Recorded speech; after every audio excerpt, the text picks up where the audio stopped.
এ তো নয় নয় শুধু গান, এ আমার স্বপ্ন সাধনা। ভুলব না কখনো এ গান, তুমি না আমি না কেউ না।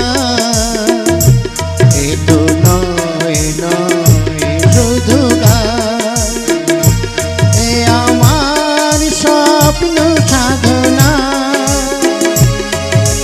ভুলব না কখনো এ গান, তুমি না আমি না কেউ না। লা লা লা লা লা।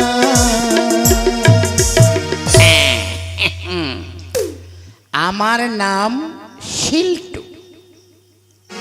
আমি কোনো বড় ব্যবসায়ীও নই, আবার কোনো সরকারি চাকরিও করি না। অথচ আমার আয় শুনলে অনেকে আপনারা অবাক হয়ে যাবে। কেউ ভাবে আমি বড় ব্যবসা করি, কেউ ভাবে আমি বিদেশ থেকে টাকা নিয়ে আসি, কিন্তু সত্যিটা একেবারেই অন্যরকম। আমি এমন একটা ব্যবসা করি যেখানে না আছে কারখানা, না আছে দোকান, না আছে কর্মচারী। সারাদিন আমি ঘাম জড়িয়ে আমি খাটতেও পারি না। আমার ব্যবসা হলো বাজি ধরা। তবে হ্যাঁ, বাজি ধরা মানে তবে সেই বাজি শুধু ভাগ্যের উপর নয়, মানুষের মন আর বুদ্ধির উপর। আমি মানুষের দুর্বলতা বুঝি, তাদের অহংকার বুঝি, তারপরে এমনভাবে বাজি ধরি শেষ পর্যন্ত আমিই জিতে যাই। আচ্ছা ঠিক আছে, তেমনই কিছু একটা হয়েছে। যাক শুনুন, এক ভদ্রলোকের সঙ্গে আমি বাজি ধরে আমি 1.5 লাখ টাকা আমি জিতে গেছি। শেষ পর্যন্ত তিনি হেরে গেছেন, আর এই 1.5 লাখ টাকা এসে গেছে আমার পকেটে। যাই, এই টাকাটা আমি ব্যাংকে গিয়ে রেখে আসি।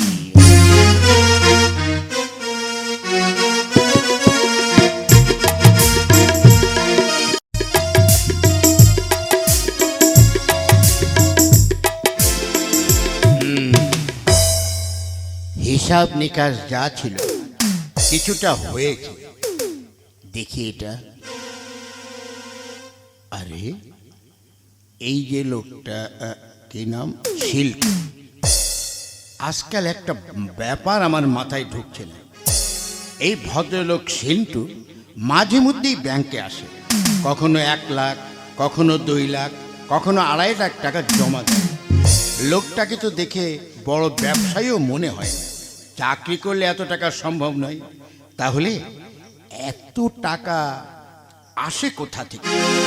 আজ যদি আসে, আমি তাহলে অবশ্যই আমি জিজ্ঞাসা করব যে ও এত টাকা কোথা থেকে ও রোজগার করে। স্যার, আসতে পারি স্যার? কে? হ্যাঁ আসুন, ভিতরে আসুন, আসুন। আরে আপনি? হ্যাঁ বলুন স্যার। আচ্ছা, আজকেও নিশ্চয়ই টাকা জমা দিতে এসছেন? আগে হ্যাঁ, এই 1.5 লক্ষ টাকা আজ আমি আমার অ্যাকাউন্টে জমা করতে চাই। কিছু মনে করবেন না শিল্টু বাবু, একটা কথা আপনাকে আমি বলবো। আগে বলুন। আপনাকে আমি প্রায় টাকা জমা করতে দেখি। আচ্ছা, আপনি কি কোনো ব্যবসা করেন? কি যে বলেন ম্যানেজার বাবু, ব্যবসাই করি। আগে তাহলে আপনি কিসের ব্যবসাটা করেন যদি একটু বলতেন। আমাকে নিয়ে আপনার এত বড় কৌতূহল যখন, আমি নিশ্চয়ই আপনাকে বলবো। হ্যাঁ বলুন বলুন, আপনি কি ব্যবসা করুন? বললে কি আপনি বিশ্বাস করবেন? বলুন না। আগে আমি বাজি ধরে টাকা রোজগার করি। বাজি ধরে? হ্যাঁ, মানুষের সঙ্গে বাজি ধরি। যদি আমি যদি হেরে যাই বাজিতে, তাহলে যে টাকা বাজি হবে সে টাকা তাকে আমি দিয়ে দেবো। আর সে যদি হেরে যায়, তাহলে সেই টাকাটা আমাকে দিয়ে দেবে। এইভাবে আমি দিতে যাই আর টাকা জমা করি। ও তার মানে শুধু বাজি ধরে এত টাকা? ম্যানেজার বাবু, শুধু ভাগ্যে দিয়ে নয় স্যার, বুদ্ধি দিয়েও করতে হয়। বুদ্ধি দিয়ে? ঠিক বুঝলাম না স্যার। আপনাকে একটা কথা বলবো? বলুন। আপনার না একটা রোগ হয়েছে। আমার? না না না, আপনি কি বলছেন? না না না, আমার কোনো রোগই হতে পারে না। আমি এই তো সপ্তাহখানেক আগে আমি ডাক্তার দেখিয়ে আমার পুরো বডিটাই আমি চেক আপ করেছি, কিন্তু কই আমার তো কোনো রোগ নেই। আগে আছে? আমি বলছি আমার রোগ নেই। হ্যাঁ, আমার সব রিপোর্টে ঠিক আছে। আপনি ভুল বলছেন। আমি বলছি আপনার রোগ আছে। আছে? না, নেই। তাহলে বাজি হবে কত টাকার? 1,00,000 টাকা। আপনি যদি ঠিক হন আমি দেব, আর আমি যদি ঠিক হই আপনি দেবেন। বেশ, তবে তাই হবে। আমি নিশ্চিত আমি জিতব। সেটা ফলে নং পরিচয়। এখন তাহলে আমি আসি ম্যানেজার বাবু। আচ্ছা, এই লোকটা তো বলে গেল, কিন্তু আমার তো কোনো রোগ নেই আমি যতদূর জানি। এই লোকটা এবার আমার কাছে নিশ্চয়ই বাজি হেরেই যাবে।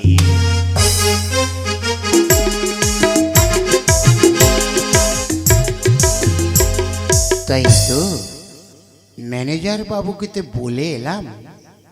এখন আমি কি করি, কি বুদ্ধি জোগাড় করা যায় সেটাই তো ভাবছি। বুদ্ধি তো আমাকে একটা করতেই হবে, আর তা যদি না করতে পারি তাহলে তো আমি হেরে যাব। আরে ওই তো দুজন, আরে হ্যাঁ ওই তো দুটো লোক আসছে, দেখি।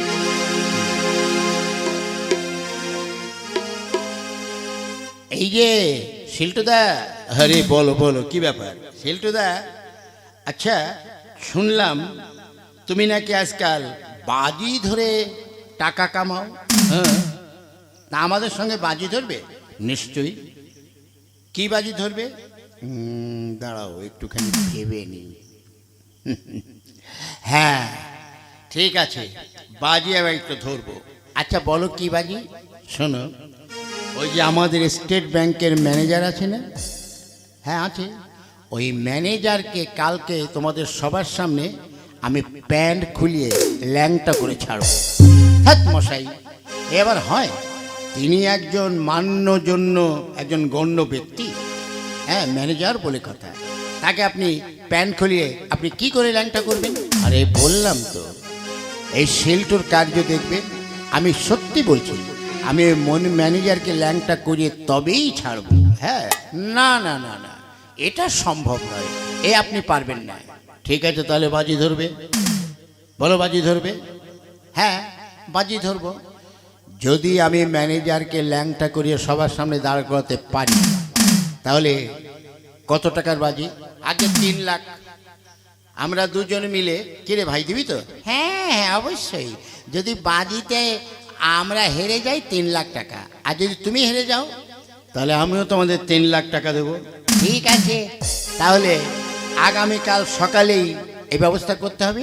তবে তাই হবে, চলো আগামীকাল সবাই মিলে আমরা ওই ব্যাংক ম্যানেজারের কাছে যাব। ওকে, তবে তাই চলো।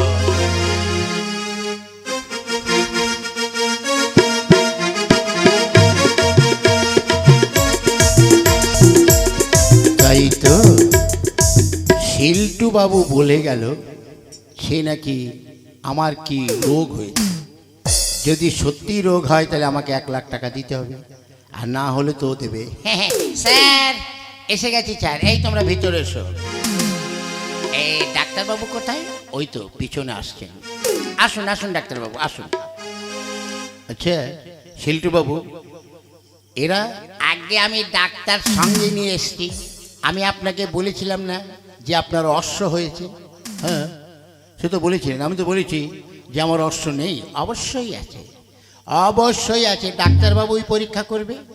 ঠিক আছে, তাহলে বাজির কথাটা মনে আছে তো? আরে হ্যাঁ, আগে আপনাকে তো পরীক্ষা করা হোক, তারপর দেখা যাবে। ঠিক আছে, তাহলে আপনি প্যান্টটা খুলে ফেলুন। ধর্মশাই, এ আপনি কি বলছেন? আমি প্যান্ট খুলবো মানে? হ্যাঁ না না, আরে মশাই যদি প্যান্ট না খোলেন তাহলে আপনার অশ্বটা দেখবে কোথায়? অশ্বতার মুখে বা চোখে হয় না, ওটা পিছন দিকে হয়, ঠিক জায়গা মতো হয়। তাই দয়া করে প্যান্টটা একটু খুলুন, খুলে একটু মানে ডাক্তারবাবুকে দেখেন। তাই তো, হ্যাঁ। আরে ডাক্তারের কাছে লজ্জা করে লাভ নেই, তাড়াতাড়ি খুলে ফেলুন।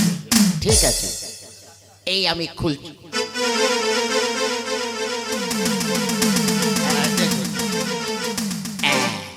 কি দাদারা, ল্যাংটা করে দাঁড় করে রেখেছি তো? সত্যি সত্যি শিল্টু ভাই, তোমার কাছে হেরে গেলাম। দাও 3 লাখ, আগে দাও। এই যে, এই নাও। হ্যাঁ ডাক্তারবাবু, কিছু পেলেন? হ্যাঁ কে না বাবা, ওর তো কোনো রোগই নেই। কি ব্যাপার শিল্টু বাবু, তাহলে আমি ঠিক বলেছি, আমার কোনো অসুখ নেই? হ্যাঁ আমি জানি, আমি তো জানি আপনার কোনো অসুখ নেই। এই নিন আপনার বেডে আমি মানে বাজিতে হেরে গেছি, এই নিন আপনাকে আমি 1 লক্ষ টাকা দিলাম।